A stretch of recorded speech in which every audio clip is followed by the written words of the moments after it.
A warm welcome to AD4 TV Radio News Updates, coming to you live from Abuja, Nigeria's capital territory. I am Gracious Ogun.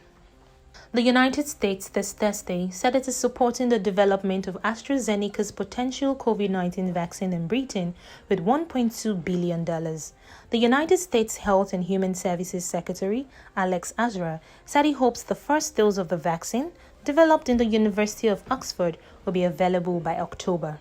Meanwhile, the Lagos State chapter of the Nigerian Medical Association has reversed the stay-at-home order it imposed this Wednesday.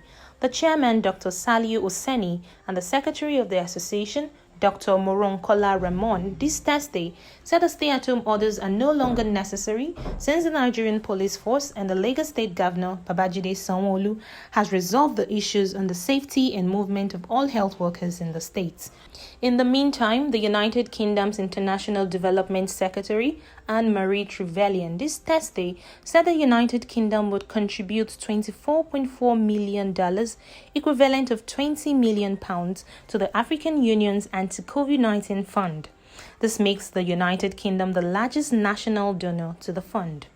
Meanwhile, the Sultan of Sokoto and head of Jamaatul Nasirul Islam in Nigeria, Sa'ad Abubakar III, this Thursday ordered the suspension of Eid al-Fitr congregational prayers in the outskirts of town and cities across the country. He encouraged every Muslim to observe the Eid al-Fitr prayer at home with family members. In another development, the National Association of Properties of Private Schools this Wednesday called on the federal government to consider a gradual reopening of schools across the country. The national president of the association, Yomi Otumbela, suggested that states where the number of COVID-19 cases are considerably low should reopen their schools first. The Nigerian Minister of Interior, Ogbeni Aregbesola, in a statement by the ministry's Director of Press, Mohammed Mangan, this Thursday said the federal government of Nigeria has declared May 25th and 26th as public holidays to mark Eid al-Fitr celebration.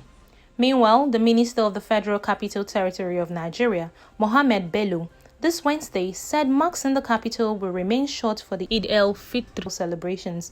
He also added that he will not yield to any pressure to reopen them ahead of the Salah festival. In the same vein, the United States Embassy in Moscow, Russia, this Thursday, in a statement, said a shipment of 50 ventilators has landed in the Russian capital. According to the statement, the donation is the United States' response to President Putin's request for assistance. According to reports, the mayor of a small town in Peru, Jamie Torres, jumped into an open casket pretending to be dead in order to avoid arrest for breaching lockdown rules. We take a short break now. When we return, abductor gets 26 years imprisonment. Coming ahead, World Health Organization creates COVID-19 guide for children. Stay with us. Details coming shortly.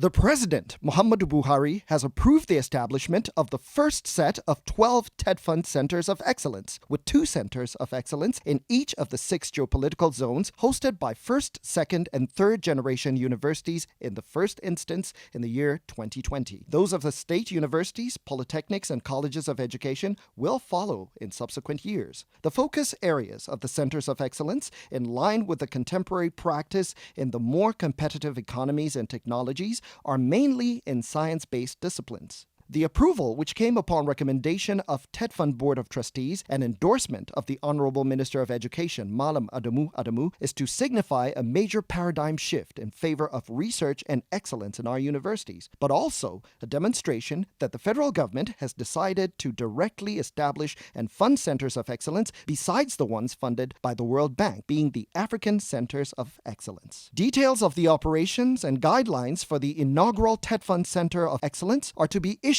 by the fund. Signed, Buhari Mikailu, Director, Physical Infrastructure Development, for the Executive Secretary. Welcome back.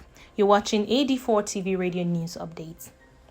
The Federal High Court in Yenagoa, Bayelsa State Capital, has sentenced Yunisa Dahiru to 26 years in prison for child trafficking, infringement on the right to religion, holding a person against her will, among others.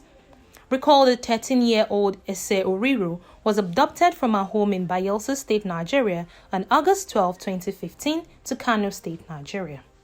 In a statement by the Assistant Director, Information and Public Affairs of the Aminu Kano Teaching Hospital, Hajia Hawawu Mohammed, on Thursday, said 40 out of the 50 health workers that were said to have been infected with COVID-19 have been discharged after receiving treatment at the State Isolation Center. Meanwhile, the World Health Organization in a statement says it has created a COVID-19 guide for children between ages 8 to 17. The guide, according to the organization, aims to help young people understand the science and social science of COVID-19, as well as help them take action to keep themselves, their families, and communities safe. That's it on AD4 TV Radio News Updates, coming to you live from Abuja, Nigeria's capital. You can join the conversation on our website at www.ad4tvradio.com.